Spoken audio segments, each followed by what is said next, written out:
आदिवासी हो मुलांना, अरे तुम्ही पुढचे आमच्या आदिवासींचे भविष्य आहात. तुमचा आवाज हा जोरात असला पाहिजे. जय आदिवासी.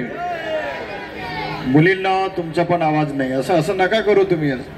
जय आदिवासी. कारण जोपर्यंत या गोरगरीब आदिवासी बांधवांचा, आदिवासी बहिणींची मुलगी किंवा मुलगा प्रशासनामध्ये उच्च पदावर जात नाही, तोपर्यंत आपल्याला कामासाठी बाजूच्या राज्यात जावं लागेल, बाजूच्या जिल्ह्यात जावं लागेल.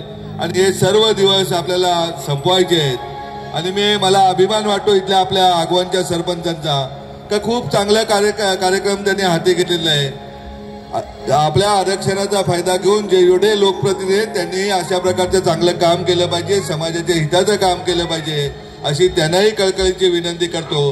कारण ज्या आदिवासींच्या आरक्षणाने आपण पदावर बसतो त्या मूळ आपल्या मतदाराला चांगला, आपल्यासारखा चांगला राहण्याचा अधिकार मिळाला पाहिजे. आपल्याला ज्या आरोग्य सुविधा मिळतात त्या त्यालाही मिळाल्या पाहिजेत. आपली मुलं ज्या शाळेमध्ये जातात त्या शाळेमध्ये आपल्या भावाची किंवा आपल्या भगिनींची विद्यार्थी गेले पाहिजे, मुलं गेली पाहिजेत. अशा प्रकारे त्यांनीही काम करावं असं जाहीर आवाहन करतो.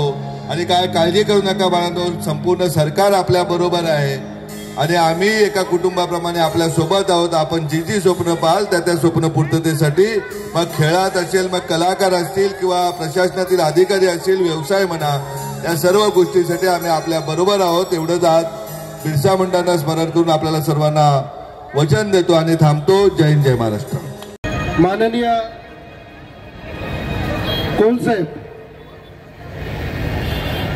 आणि सर्व इथे उपस्थित असलेले माझे आदिवासी बांधव, बंधू आणि भगिनी, खरं तर जागतिक आदिवासी आपण ज्या पद्धतीने साजरा करतो हे करणं फार महत्वाचं आहे. पण त्याचबरोबर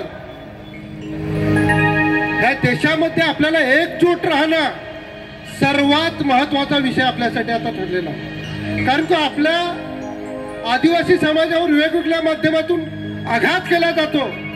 कोण धनगर आरक्षणाच्या संदर्भातून धनगर बोलतो की आम्हाला सुद्धा आदिवासी समाजात घ्या, कोण बोलतो अजून आदिवासी समाजाचं आरक्षण कमी करण्यात यावं. या सर्व लढा उभा करण्याच्या दृष्टिकोनातून आपल्याला सर्वांना एकजूट, कोण कुठल्या पक्षामध्ये आहे, कोण कुठल्या संघटनेमध्ये काम करतो हे न बघता जेव्हा जेव्हा आदिवासी समाजावर एखाद घाला करण्याचा प्रयत्न करेल, दाबण्याचा प्रयत्न करेल, तेव्हा सर्वांना आम्हाला एकजुटीत राहावं लागेल. हीच आजच्या माध्यमातून आपल्याला या आदिवासी दिनी आपल्याला शपथ घ्यायची.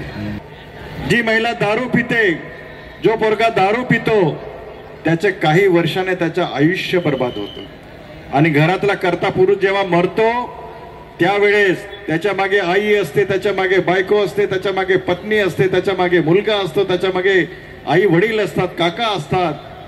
शेवटी त्या ठिकाणी त्यांचा सक्का भाऊ सुद्धा प्रसंगी मदत करत नाही. शेवटी परमेश्वर हाच त्या ठिकाणी मदत करतो. तुमचा एक मोठा भाऊ म्हणून या ठिकाणी मी आपल्याला आवाहन करू इच्छितो की सगळ्या आदिवासी बांधवांनी आजच्या या पवित्र दिनाच्या निमित्ताने मी आज